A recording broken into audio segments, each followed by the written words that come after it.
Hey, peace. What's going on, crew? It's your boy Serrano. Welcome back to the channel. If you're new to the crew, make sure you subscribe, get notified. But if you're already a part of the crew, salute.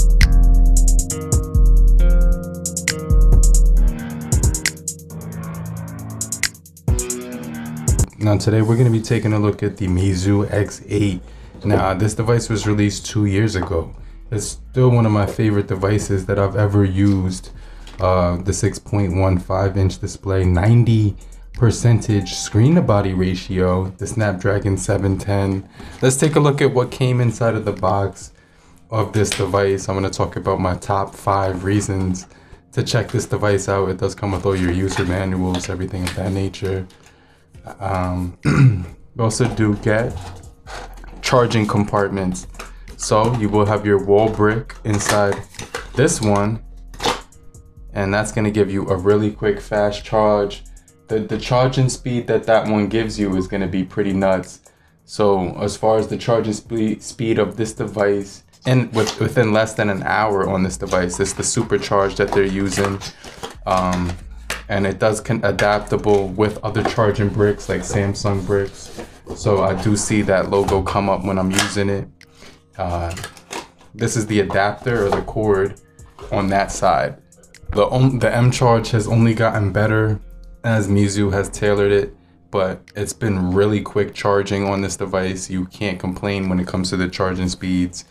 Now, the one thing that I really like about this device overall is the polycarbonate stacking process on the back, which is a multi-layer stacking process, which incorporates glass, porcelain, things of that nature. But it just looks like a really beautiful color on the back of it. Really deep blue, really nice. I haven't seen this glass mimicked on a lot of devices, but it does look really nice. A few micro scratches down here below, but nothing that wouldn't add character to it. Just like leather, it ages well over time. It feels like this is like a metal frame, to be honest, on the sides here. Really good build quality. Antennas on the top, headphone jack on the top, Type-C on the bottom, single firing speaker, microphone on the bottom with another antenna line on the bottom. I really like the build quality of this device, guys. So we do have your power button over to the right hand side of the device. We also have dual cameras on the rear, fingerprint on the back, volume rockers, which is all one button on the the top. LED light notification at the top left hand corner. That's something that I really do like about this device when it comes to the overall build quality. On the front, you can see that we do get that camera right there embedded right underneath the glass. It's just a really solid overall design on this device. It's a 20 megapixel camera on the front, which goes up to wide angle. It's just a really good device when it comes to the overall build quality. Cameras are pretty flush into the phone as well, not too far. They don't stick out too much at all. So USB Type-C on here, 3210 milliamp hour battery, non-removable.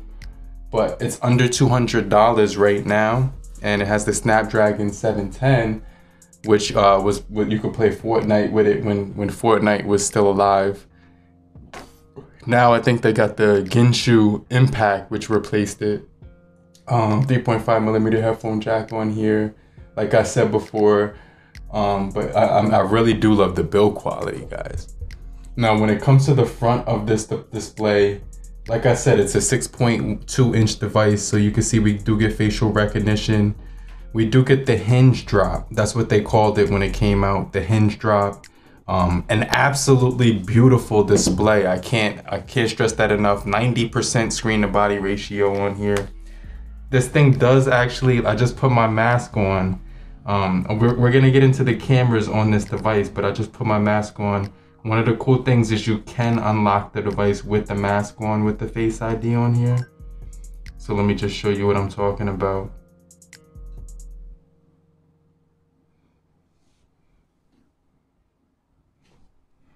So I have my mask on, hold on. I did it when I was out. Yeah, there we go. So you can see I still got the mask on, and it's still, the facial recognition still works with the mask on. You do get the fingerprint on the back. Has a nice clicky sound when you click that. Fast reactive fingerprint sensor, fast facial recognition. That's something I really do like on this device. Now remember, this device was released in September 2018. So, you know, the build quality still stands up into 2021 really, really well. 90% screen to body ratio. Really nice user friendliness. You can swipe over to the right, get your recent apps on here.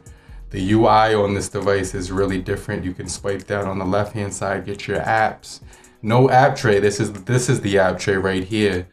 And you can get to all your apps in alphabetical order. So the OS on here was really different. It was really something that was nice. Now let's talk about the panel that we're looking at. 6.2 inch panel, 90% screen to body ratio, 1080 by 2220, which is crazy. You know, the Alcatel C21 has a slightly higher pixel density, so that just tells you a lot about that display. But this display is 18 by 5.9 with 398 pixels per inch. Absolutely beautiful display on here. I can't cap. I just really like how this display looks, guys.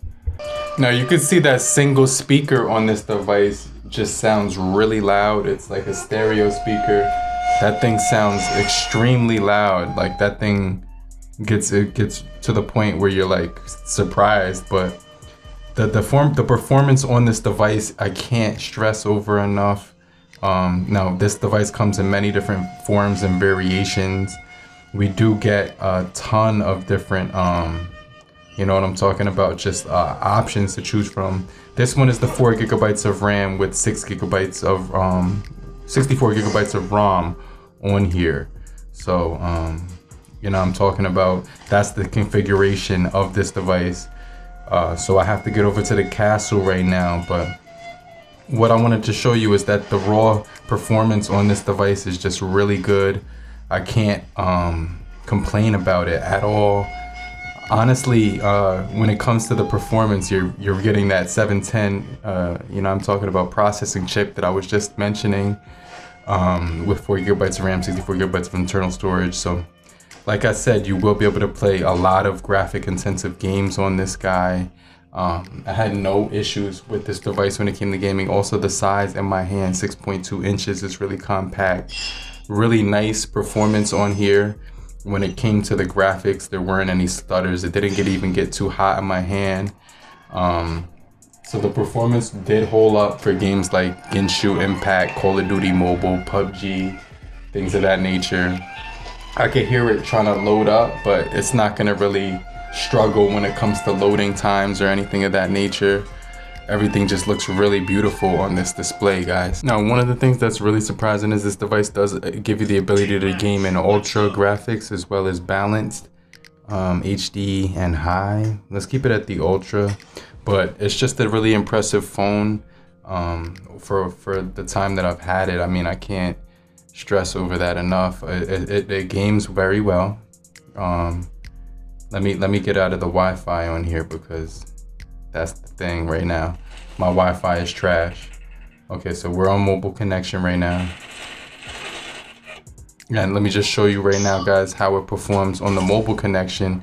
Really strong. It's just a solid device when you're gaming, using it as your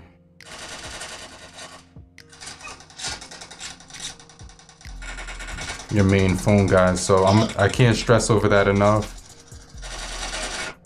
Wow. I mean, honestly, the gaming on here is one of the best I've seen. So like I said, it's gonna have a really good snappy processing chip, the 710, Snapdragon 710, which I do like for gaming on, and it's held up really well, guys. So like I said, you won't really have any issues when it comes to it. Gaming performance on here is really good. I'm not sure why it's stuttering and things like that, but it's wigging out right now, so I'm gonna exit the match. But when it comes to the gaming performance, it's really good, guys. Now we do get a 3010 milliamp hour battery on here, which does give you a full day of gaming on this device, so you can game a full day with no headaches, no issues. The battery life on here isn't bad whatsoever. So honestly, when it comes to the battery on here, guys, you will be impressed as well. You get a full day most of the time. The overall software of this device is horrible because you don't get any updates ever. But I still think it's a solid device for what it's offering even 2 years later without any updates on this device. So, okay guys, so this is 4K right here on this phone. 2x zoom, 3x zoom. But this is the 4K quality on this device. Let's see if we can get to that license plate. And that's 8x.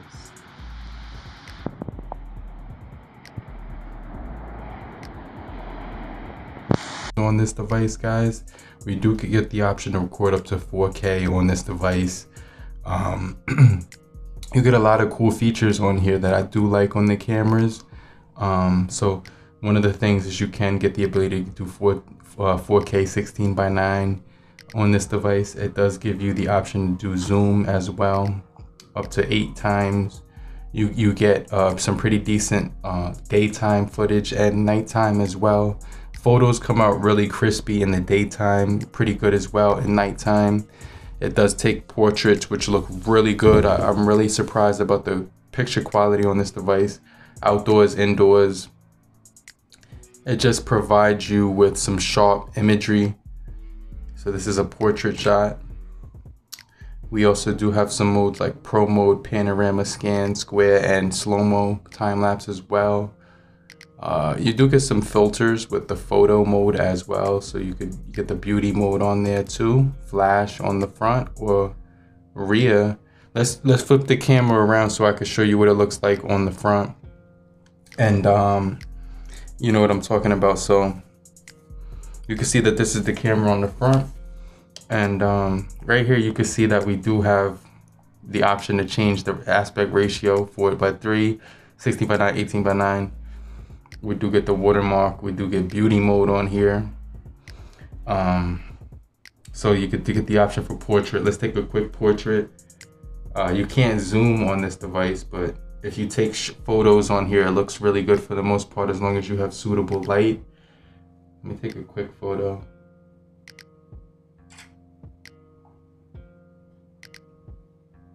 So let me just show you the edge.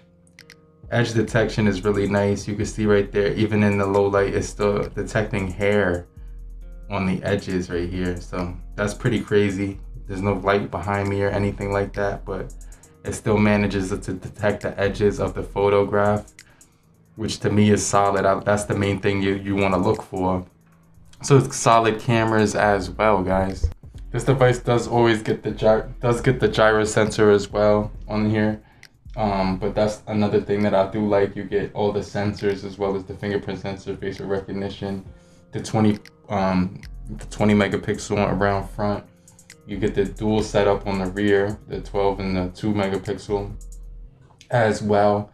And like I said, it's just gonna offer you, actually it's a 5 megapixel for depth shots. So the 12 and the 5. There's a Sony on the front and a Sony on the rear.